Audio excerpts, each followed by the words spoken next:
नमस्कार, मैं अभिराज और आप देख रहे हैं वीके न्यूज। कृषि कानून को लेकर दिल्ली की सीमा पर किसान धरना दे रहे हैं। उनकी मांग है कि केंद्र सरकार नए बनाए गए 3 कृषि कानूनों को रद्द कर दे और इसी के साथ सरकार लगातार कानून के संशोधन की बात कर रही है। किसानों का अड़ियल रुकी है कि 10वें दौर की वार्ता होने के बाद भी अभी तक दोनों पक्षों के बीच कोई सहमति नहीं बन पाई है।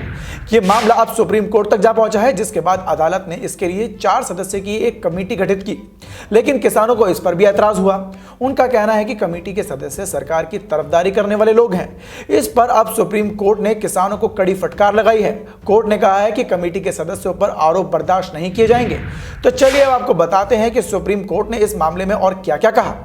सुप्रीम कोर्ट के मुख्य न्यायाधीश ने कहा कि कमेटी के सभी मेंबर अपनी फील्ड के एक्सपर्ट हैं। इसमें पक्षपात जैसी कोई बात ही नहीं है। हमने कमेटी को किसानों की समस्या सुनने की शक्ति दी है। कमेटी कोई फैसला नहीं देगी। कमेटी सिर्फ इस मामले में अपनी रिपोर्ट भेजेगी।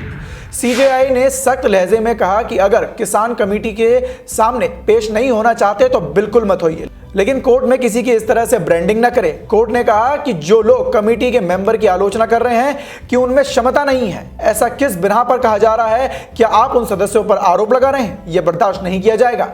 आपको बता दें कि शीर्ष अदालत ने 4 सदस्य की एक समिति गठित की थी, जिसके बाद कुछ किसान संगठन ने आक्षेप लगाया कि समिति के कुछ सदस्यों ने पूर्व में किसानों कानून का पक्ष लिया था।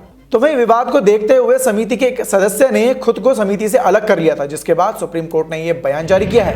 वहीं 20 जनवरी को किसान और सरकार के बीच 10वें दौर की बैठक हुई। इस बैठक में मोदी सरकार ने किसानों को एक ऐसा प्रस्ताव दिया जो किसानों की हित के लिए, और उनकी तरफ से इसमें रजामंदी भी सामने आ रही है। किसानों ने प्रस्ताव को सहमति देने के लिए 2 दिन का वक्त मांगा है। अब 22 जनवरी को अगली बैठक होगी, जिसमें किसान इस प्रस्ताव पर चर्चा करेंगे।